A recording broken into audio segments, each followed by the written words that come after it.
वो रोड रख दिया डायरेक्टली स्मशान भूमि तक वाला, स्मशान भूमि से नीचे जितना भी झोपड़पट्टी आ रहा है और फिर अपनी मस्जिद के यहाँ से लेफ्ट से इतना घूम के जो आता है इसको N87 कर दिया। इसके ऊपर जाओगे तो N85B कर दिया, नीचे C कर दिया, आगे D कर दिया, ये A, फिर 97 98 ऐसे हर एक जगह को कोड है। तो आप आपके मोबाइल में भी वो आसरा पे देख सकते हो, आपको दिखाई देगा, वो किसी को पूछने की जरूरत नहीं है। और ऐप आपको लास्ट में बता दूंगा, कोई दिक्कत नहीं। अभी देखो ये सर्वे करते वक्त लोगों के मन में जो शंका था वो पहला दूर होना चाहिए कि बाबा ये काय का सर्वे क्यों हो रहा है। तो ये जो सर्वे है कॉमन जो सर्वे है, जो पहला फोटो पास मिला होगा अभी सब लोगों के पास, वैसा ही स्मार्ट कार्ड मिलने वाला है इसका सर्वे। देखो क्या होता है, बहुत सारे लोगों के पास अभी देखो आप लोग बात करने के बाद एक इंडिविजुअल बात करने वाले हैं ना, तभी लोग बोलेंगे हमारे पास फोटो पास नहीं है, हमारे पास सर्वे पावती है। कुछ लोग बोलेंगे हमारे पास सर्वे पावती भी नहीं है, फोटो पास भी नहीं है। ये सारी चीज़ें क्यों है? क्योंकि उस टाइम पे जब सर्वे हो रहा था उस टाइम पे सेम सिचुएशन ऐसा रहेगा, सर्वे के लिए लोग आए होंगे, कुछ लोगों को पता रहेगा, कुछ लोगों को नहीं पता होने की वजह से, कुछ लोग गांव में रहेंगे, बाड़ोतरी रहेगा, बाड़ोतरी ने उतना ध्यान दिया नहीं रहेगा, मालिक अपना गांव में रहेगा, उसको पता भी नहीं रहेगा कि सर्वे होके गया। जब सबका फोटो बस बना था वो अभी वो गया होगा, कितना चक्कर लगाया होगा, यहाँ से इसमें ही कोई 2-4 लोग रहेंगे कि इतना चक्कर लगाया होगा तभी फोटो बस मिला नहीं होगा। इसका एकमेव कारण है कि सब जगह पे गया नहीं प्रॉपरली, कि क्यों है क्या है। जब कौन सी भी चीज़ लोगों के लिए आती है तो लोगों तक जानी चाहिए, तब जाके वो आगे काम बनेगा। तो एक गवर्नमेंट का काम, स्मार्ट कार्ड का काम चालू है, इसके लिए सर्वे हो रहा है। तो सर्वे का प्रोसेस कैसा रहेगा? देखो कौन सा भी सर्वे जब आता है तो एक बेस पकड़ के आता है कि वो कौन से डॉक्यूमेंट लेना चाहिए, कौन से डॉक्यूमेंट देना चाहिए, कौन से डॉक्यूमेंट नहीं देना चाहिए, उसके ऊपर। तो सबसे पहले गवर्नमेंट का क्या है, जो GR है सबने देखा होगा 16 में 2015 का GR है, उसमें लिखा है 1/1/2000 तक जितने 2001 तक जितने भी डॉक्यूमेंट है वो ग्राह्य है। उसके बाद दूसरा एक GR है 16 में 2018 का, जो 2018 को लॉन्च हुआ, उसमें 1/1/2011 तक जो डॉक्यूमेंट है वो ग्राह्य है। यानी कि 1/1/2011 यानी कि 2010 का कौन सा भी प्रूफ 31/12/2010 तक, तो वो जो प्रूफ आता है, इन फ्यूचर आप डेवलपमेंट करते हो तो सिर्फ आपको कंस्ट्रक्शन चार्ज पे करना है। अभी देखो हाँ वो मैं सारी चीज़ें बता दूंगा। सिर्फ ध्यान में रखना, मेरा और डेवलपमेंट का लेना देना नहीं है, बट आपको मालूम होना चाहिए कि कौन से बेस पे काम चलता है, क्योंकि डेवलपमेंट के तरीके भी मैंने आपको बताया और अधिकार भी आप लोगों के। जब तक आप नहीं चाहोगे तब तक डेवलपमेंट हम कर नहीं सकते। डेवलपमेंट हम लोग तो कर नहीं रहे, क्योंकि आपको ही बिल्डर चॉइस करना है, आप लोगों को ही सोसाइटी बनाना है, उसके बाद ही आप लोग जब करोगे तो तभी डेवलप होगा। हमें सिर्फ क्या किया गया है, पूरे मुंबई का टेंडर निकाला गया है, 3 एजेंसी को काम दिया गया है। पाइनियर को काम दिया है कांजूर मार्ग से लेके इधर चेंबूर वाला सारे गांव मानपुर तक, और इधर का है वो तुंगवा जो आता है ना अपना साकिनाका और तुंगवा चांदोली से वो पवई वाला वो भाग, इतने सारे गांव पाइनियर को दिया है। उसके बाद वहाँ से आगे टंडन है और इधर मानपुर से आगे सहारा IT है। तीनों को एरिया डिस्ट्रीब्यूट किया गया है और वो हर एक अपने अपने एरिया में काम कर रहा है। उनको सिर्फ काम क्या है, जगह पे जितना रूम है उनका काउंटिंग करना। ना उनको डेवलपमेंट का अधिकार है, ना वो कोई बिल्डर ला सकते हैं, ना कोई बिल्डर के साथ टाइप है, उनका कोई लेना देना नहीं है। सिर्फ इनको सर्वे करके गवर्नमेंट को फॉर्म सबमिट करना है, बस उतना ही चीज़ है। अभी सर्वे में मैंने बोला कि कौन सा डॉक्यूमेंट लेता है। जो 16 में 2015 का 18 का GR है उसमें लिखा है कि मैं 2000 पहले यहाँ पे रह रहा हूँ और अभी भी यहाँ पे रह रहा हूँ, तो कौन सा भी 2000 पहले का एक डॉक्यूमेंट और अभी का एक डॉक्यूमेंट। अभी 2000 पहले के डॉक्यूमेंट में से कौन सा डॉक्यूमेंट होगा अपने पास? लाइट बिल कुछ लोगों के पास होगा, कुछ लोगों के पास नहीं होगा, कोई दिक्कत नहीं। जितने लोगों के पास है वो लाइट बिल चलेगा 2000 पहले। कुछ सर्वे पावती, जिस टाइम पे 2000 का सर्वे हुआ था, कुछ लोगों के पास सर्वे पावती रहेगा, कुछ लोगों के पास नहीं रहेगा, दोनों में से कौन सा भी है।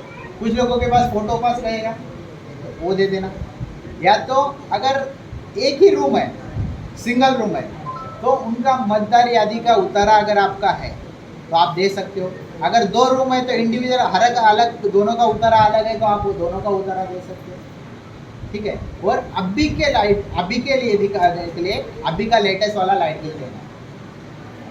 पुराना तो सबके पास नहीं रहेगा, क्योंकि लाइट कब आया होगा तो सारी चीज़ें वो आप लोगों को आपके एरिया के हिसाब से रहेगी। तो बाकी का कौन सा एक डॉक्यूमेंट चाहिए। गवर्नमेंट क्या बोल रही है, सिर्फ आप कौन सा भी एक डॉक्यूमेंट दे दो कि मैं 2000 साल से अभी तक रह रहा हूँ, प्रूफ हो रहा है, ठीक है। कौन सा भी एक डॉक्यूमेंट, या तो फिर दूसरा जो दिया रहा है वो 2010 तक का 2010 से रह रहा हो ऐसा कौन सा भी एक डॉक्यूमेंट है। वो गवर्नमेंट होना चाहिए या प्राइवेट भी रहेगा तो नहीं वो उसमें देखो, उसमें मैं आपको एक पैम्फलेट देता हूँ, आप आपके ग्रुप पे भी शेयर कर देना। तो उसमें क्या है, उसमें आता है मतदार यादी का उतारा, फोटो पास, लाइट बिल, या दुकान रहेगा तो गोमस्ता, दुकान रहेगा तो LD2 का लाइट बिल। अगर सोसाइटी रजिस्टर रहेगा गवर्नमेंट का तो रजिस्टर सोसाइटी का हम लोग जो भाड़ा भरते हैं वो भाड़ा पावती भी चलता है, क्योंकि वहाँ पे तहसीलदार का स्टैम्प रहता है। या तो दुकान रहेगा, उसने उस टाइम पे लाइसेंस निकाला नहीं रहेगा तो उनको गवर्नमेंट की तरफ से कोई फाइन मारा रहेगा तो वो भी चल जाएगा, ठीक है। तो कौन सा भी एक डॉक्यूमेंट देना है। अभी देखो हर एक डॉक्यूमेंट को लेके हर एक इंसान का, हर एक घर का अलग अलग रहेगा तरीका। तो आपके घर पे जो भी सर्वेयर आएगा वो आपको सपोर्ट करेगा, अदरवाइज मैं यहाँ पे रहता ही हूँ, आप मुझे भी पूछ सकते हो। डॉक्यूमेंट से लिए टेंशन नहीं लेना। अभी डॉक्यूमेंट कौन सा देना है वो तो मैंने बताया, पर देखो किसी के घर में क्या रहता है, माँ और पिताजी के नाम पे रूम रहती है, पर अभी अगर वो गुजर गई तो फिर आगे क्या वो लोगों को पता भी नहीं रहता, क्योंकि हम लोग इतना ध्यान नहीं देते, चलता है माँ बाप के नाम पे है ना किसी के नाम पे तो हम लोग चलने दे रहे हैं। पर देखो ये सर्वे के टाइम आपको, ये सर्वे इसलिए हो रहा है कि हर एक 10 साल के बाद कोई ना कोई ओनर चेंज रहता है, तो वो एक्चुअल ओनर का पता चलना चाहिए कि आप एक्चुअल टैलेंट क्या है। या तो देखो 1976 में यहाँ पे इतना भीड़ है, अभी वो था क्या उस टाइम पे, उसके बाद 90 में यहाँ से कम रहेगा, 2000 में भी यहाँ से कम रहेगा, 2000 के बाद फिर बीच में पार्टीशन रहेगा, बराबर ना। तो ऐसी चीज़ें होती है, इसलिए GR जिस डेट का आगे बढ़ता है उस हिसाब से डॉक्यूमेंट होना चाहिए और डॉक्यूमेंट सबमिट करना चाहिए। तो अपने को सिर्फ डॉक्यूमेंट सबमिट करना है और सर्वे करना है।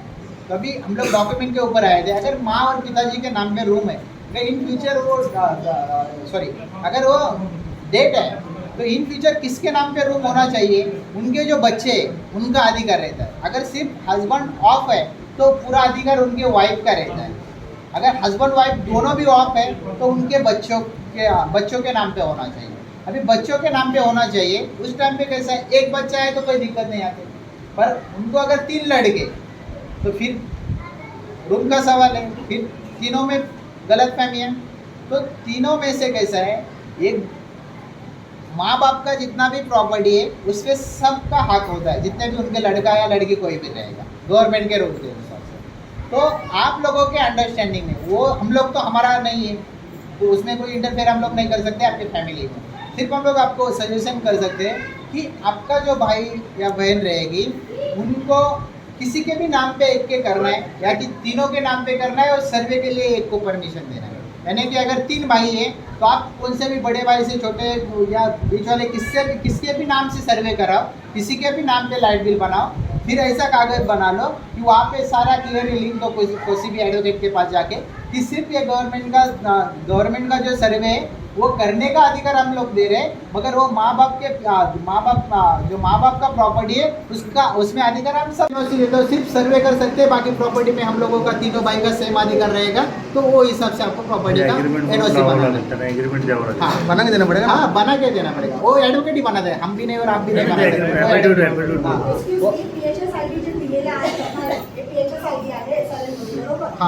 फिजिकल प्रूफ ऑफ आयडी आहे, बरोबर फिजिकल प्रूफ आहे पण त्याचे इयर वाईज का व्हॅलिडिटी असणार तर विदाउट व्हॅलिडिटी असणार आहे, बिकॉज PhD साठी is more than 15 years with validity, that's it, more than 50 वर्षाची त्याची व्हॅलिडिटी आहे। बघा व्हॅलिडिटी कशी सांगते, व्हॅलिडिटी कशी ठरवली जाते मॅडम, बघा जोपर्यंत GR देत नाही तोपर्यंत व्हॅलिडिटी नाही ठरवू शकत। कसं असतं, जब 76 का फोटो पास आता था वो कब तक चला,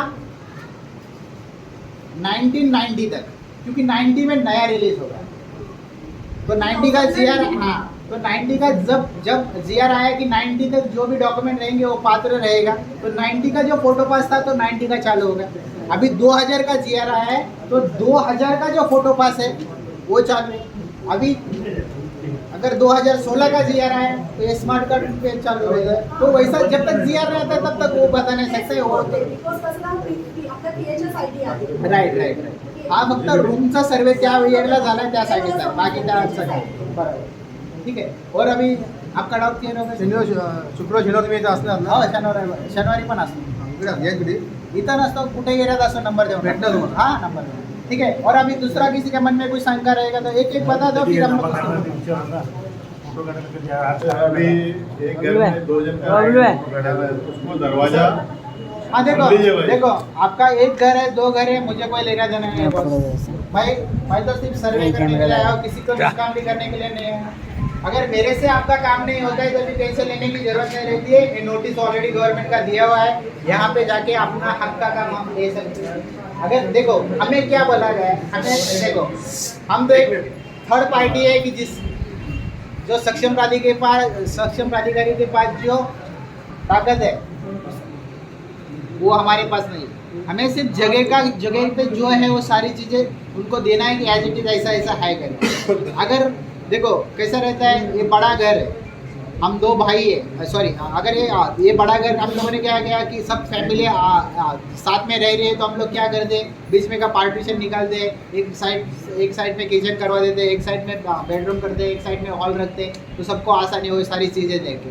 पर गवर्नमेंट का रूल्स क्या बोलता है कि कौन सा भी एक रूम जब आप बोलते हो कि मेरा एक रूम है तो रूम का व्याख्या क्या है कि वो चारों दिशा से पैक होना चाहिए उसको एक इंट्रीगेट होना चाहिए उसको एक रूम कहते हैं ठीक है। ऐसा होना चाहिए आपके जो डॉक्यूमेंट है वो दे देना जो अगर इन फ्यूचर आपको लगता है कि मेरे दो डॉक्यूमेंट है और मैंने तो एक ही नंबर डाला हुआ है तो उसके लिए भी टेंशन लेने की जरूरत नहीं है। जो आपके 2 डॉक्यूमेंट है वो दिखा देना। अगर बीच में जो पार्टीशन का सवाल रहेगा तो हमारे साथ नायब तहसीलदार भी आते हैं तो आज भी आने वाले थे पर वो दूसरी साइड पे गए क्योंकि हम लोग 4 है घाटकोपर के अंदर काम करने वाले और नायब तहसीलदार एक ही है तो अल्टरनेट डे आता है अपने यहाँ पे। आज आशीष सूर्य करके भी साथ थे वो भी आज अपने साथ आने वाले थे पर उनके वाइफ का कुछ तबीयत खराब हो गया तो उसका मॉर्निंग में 8:30 बजे कॉल आया कि मैं नहीं आऊँगा आप कंटिन्यू करो ठीक है। तो टेंशन लेने की जरूरत नहीं है हम लोग आपको सपोर्ट करने के लिए है। हमसे नहीं हुआ तो आप डिप्टी कलेक्टर ऑफिस के यहाँ पे जाके कर सकते हैं।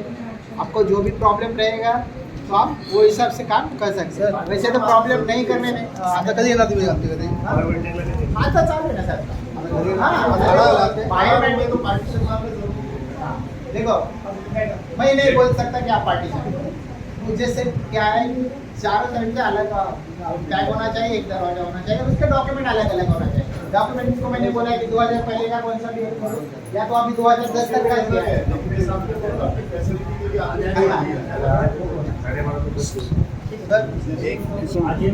हाँ लगा आपका अपना सर्वे यहाँ से लास्ट पूरा आपका कृष्णनगर का सर्वे आज चालू है।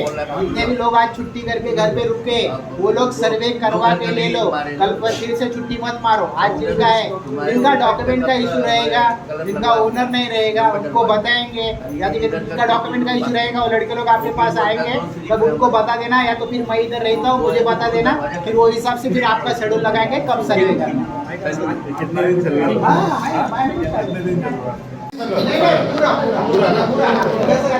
आता फॉर एग्जांपल तुम्ही हा पॅच करताय उसी जगह पे बिल्डिंग पर एसआरएम में प्रपोजल डाल के ठीक है। दूसरा डेवलप करने का तरीका है सेम सोसाइटी तैयार करो उसके बाद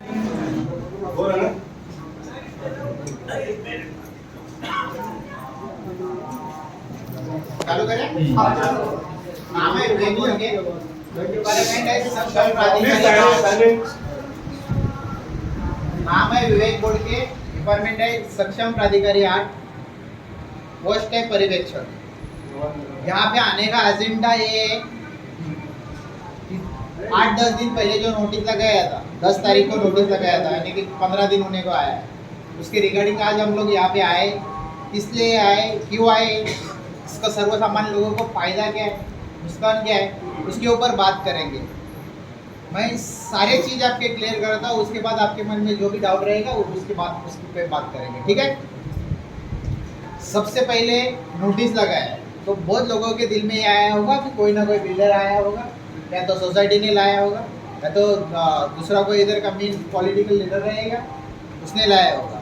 तो मन में से पहला ये डाउट क्लियर कर दो आप, ये जो सर्वे है महाराष्ट्र शासन की तरफ से आया है। यहाँ पे नोटिस के ऊपर क्लियरली लिखा है यहाँ पे कोई विकासक या सोसाइटी का कोई लेना देना नहीं। तो आप माइंड से निकाल लो, क्योंकि वहाँ वो जो हेडिंग है नोटिस का, झोपड़पट्टी पुनर्वसन प्राधिकरण नाम आया है। झोपड़पट्टी पुनर्वसन प्राधिकरण में SRA का नाम आता है तो लोगों के अंदर बहुत सारी शक पैदा होने लगते हैं कि बाबा ये कहाँ का है, क्या है, बिल्डर है क्या। SRA मतलब वो क्या सोचते हैं सब लोग कि बिल्डर आया है। ये जो है SRA मतलब क्या है, वो डिपार्टमेंट है। और ये जो सक्षम प्राधिकारी लिखा है वो डेप्यूटी कलेक्टर का पोस्ट है। पहला हर एक नोटिस पे लिख के आता था उप जिलाधिकारी अतिरिक्त तथा सक्षम प्राधिकारी घाटकोपर। जब तक वो ऑफिस मुलुंड में था, यानी कि अभी 1 साल से मुलुंड का ऑफिस अपना शिफ्ट हुआ है SRA में। मुंबई के अंदर पूरे 18 डेप्यूटी कलेक्टर थे, उनका सब 18 लोगों का पोस्टिंग चेंज हुआ। और पहला घाटकोपर के लिए अलग डेप्यूटी कलेक्टर था, भांडुप के लिए अलग डेप्यूटी कलेक्टर था और मुलुंड के लिए अलग डेप्यूटी कलेक्टर था। अभी तीनों गांव के लिए, घाटकोपर गांव, उसके बाद भांडुप गांव और मुलुंड गांव, तीनों के लिए अलग अलग डेप्यूटी कलेक्टर पहला था, अभी एक ही दिया है। और उसका पोस्टिंग है सक्षम प्राधिकरण 8, सक्षम प्राधिकारी 8। यानी कि पूरे मुंबई के अंदर पहले 18 डेप्यूटी कलेक्टर थे ये काम करने के लिए, अभी सिर्फ 10 है। 10 लोगों में बाकी के 8 लोगों का एरिया डिवाइडेशन करवा के दे दिया है। तो इस तरह तक क्लियर रहो कि ये झोपड़पट्टी पुनर्वसन प्राधिकरण आगे का नाम आया है तो कोई बिल्डर का इसका होगा। तो आप मन में वो डाउट क्लियर करो, तो निकाल दो, ठीक है। यहाँ पे दूसरी बात लिखी है कि ये सर्वे महाराष्ट्र शासन कर रही है पर लोगों के अधिकार आबादित है, यानी कि ये सिर्फ सर्वे कर रही है। डेवलपमेंट का अधिकार इन लोगों को नहीं है। डेवलपमेंट का अधिकार आप लोगों को है। डेवलपमेंट के 3 तरीके बताता हूँ कैसा एरिया डेवलप होता है।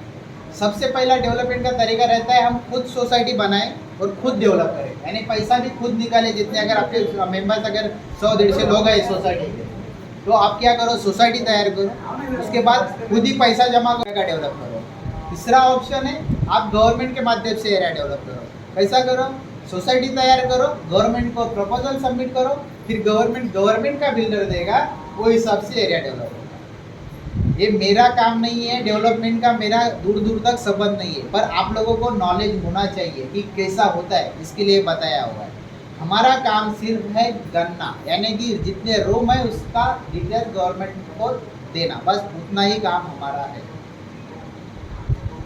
ये जो सर्वे है महाराष्ट्र शासन की तरफ से क्यों हो रहा है, पहला देखो हर 10 साल में ये सर्वे होता है। पहला जुने लोग, पुराने लोग होंगे उनको मालूम होगा, पहला 1976 में सर्वे हुआ था फोटो बस का, उसके बाद 90 में हुआ, उसके बाद 2000 में हुआ, उसके बाद 2010 से होना चाहिए था मगर वो 2016 से स्टार्ट हुआ।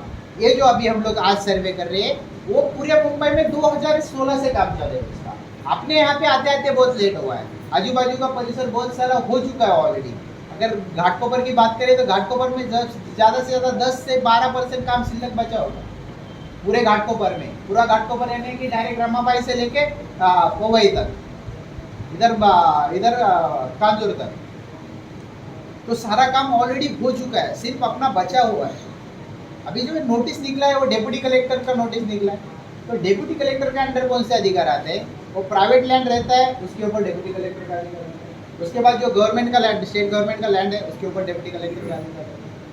बीएमसी का जब लैंड आता है तो बीएमसी का अधिकार, बीएमसी का लैंड आता है तो बीएमसी का अधिकार आता है। तो अपना जो एरिया का काम करने का जो एरिया दिया है हम लोगों को वो गवर्नमेंट लैंड और प्राइवेट लैंड है, जिसमें आपका थोड़ा सा भाग माड़ा का भी आता है क्योंकि वो उन्होंने लीज पे लिया हुआ था, तो उनका लीज खत्म हुआ है। वो एक्चुअली स्टेट गवर्नमेंट का ही जगह है, सिर्फ वो लीज पे दिया था, उनका लीज भी खत्म हुआ, इसके लिए वो भी एरिया कर रहे हैं। अगर अदरवाइज अगर प्रॉपर्टी कार्ड पे माड़ा आता है तो फिर वो भी हम लोग नहीं करते थे। सर्वे उनका भी होता था क्योंकि ये करना चाहिए ऑल ओवर। कलेक्टर नहीं करेगा तो माड़ा करेगा, माड़ा का जगह का बीएमसी, अगर बीएमसी का जगह है तो बीएमसी करेगा, सेंट्रल गवर्नमेंट का जगह है तो डेप्यूटी कलेक्टर ही करता है, बट सेंट्रल गवर्नमेंट का परमिशन लेना पड़ता है। वो भी एरिया डेप्यूटी कलेक्टर का अंडर आता है, बट सेंट्रल गवर्नमेंट का एरिया सर्वे करने के लिए सेंट्रल गवर्नमेंट का एनओसी लगता है, तभी जाके आप सेंट्रल गवर्नमेंट की जगह पे सर्वे कर सकते हो, अदरवाइज नहीं कर सकते। बाकी के जितने भी एरिया है, जितने भी प्लॉट है, जिस इंसान के नाम पे होगा, कुछ गवर्नमेंट के नाम पे होगा, कुछ कंपनी के नाम पे होगा, तो वो डिपार्टमेंट चला जाके वहाँ से नोटिस निकलता है। तो इतना तक क्लियर हो गया आपका कि गवर्नमेंट का काम चालू, यहाँ पे बिल्डर और सोसाइटी का कोई लेना देना नहीं, ठीक है। तो अब ये क्यों कर रहे हैं उसके ऊपर आते हैं। जैसे कि मैं बोला कि हर 10 साल में गवर्नमेंट का गणना होता है, यानी कि कितने रूम है वो कैलकुलेट होता है। अभी 2000 में हुआ था, डायरेक्टली 2016 से स्टार्ट हुआ है। तो ये सिर्फ ओरली गणने का काम चल रहा है। जैसा फोटो पास मिला था, अभी सबको स्मार्ट कार्ड मिलने वाला है, इसका सर्वे चालू है। देखो अभी जमाना हर तेजी से बढ़ रहा है, अलग अलग आ रहे चीज़ों के ऊपर बढ़ रहा है। तो उसमें क्या है कि अभी गवर्नमेंट का जो काम है डायरेक्टली जीआईएस बेस्ड पे आया है। जीआईएस यानी क्या है कि डायरेक्टली स्ट्रक्चर आप सब आपके मोबाइल में देख सकते हो। आपको अभी झूठा सामने वाले को हम लोग झूठा बोल के कुछ कर ही नहीं सकते। क्यों नहीं कर सकते कि गवर्नमेंट ने प्लान ही ऐसा निकाला है, जो हम लोग अभी सर्वे कर रहे हैं वो डायरेक्टली आपके मोबाइल पे दिखने वाला है। हर एक के सारे आपकी सबकी शंका दूर करता हूँ। गवर्नमेंट ने ऑलरेडी आसरा ऐप लॉन्च कर दिया है, 2016 से काम चालू है ना, तो 2016 से बहुत सारे सर्वे हुए। तकरीबन मुंबई के अंदर 8 लाख झोपड़पट्टी है पूरा, कम से कम 6 लाख अभी तक हुआ रहेगा, 2-1 लाख बचा होगा। तो 6 लाख डेटा में से कम 3-4 लाख डेटा तो उन्होंने अभी तक अपलोड किया होगा सिस्टम पे। तो आप अभी देख सकते हो हर एक एरिया का कोडिंग आ रहा है। अगर हम लोग आसरा ऐप अभी इधर खोलेंगे तो हम लोगों ने देखो हर एक के रूम पे N87 ऊपर डाला है, फिर रूम का नंबर डाला है। रूम का नीचे का जो नंबर है यानी कि वो पैच के अंदर उतना और रूम है, ठीक है। और ऊपर का कोडिंग हर एक को सेम रहेगा, जितने भी N87 के अंदर जितना भाग आता रहेगा, एरिया का ठीक है। तो N87 N यानी कि आपका ऑड, N ऑड, बाकी 87 और 87 होगा। तो 87 कहाँ से आया आप कंफ्यूज हो जाओगे, वो कंफ्यूज ना होना, N ऑड है। और उतने जैसे उन्होंने हर एक एरिया को जो फोटो निकाला ऊपर से